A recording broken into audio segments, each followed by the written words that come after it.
Сейчас о спорте. Турнир по масс-рестлингу среди журналистов и энергетиков состоялся накануне в Якутске. Соревнования прошли в рамках фестиваля «Пресса земли Аланхо». Проверить силы в перетягивании палки вышло рекордное число участников – 50 представителей Саха-Энерго и средств массовой информации.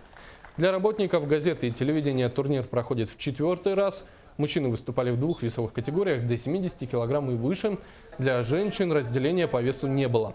Традиционная задача для подобных турниров – это пропаганда спорта и здорового образа жизни.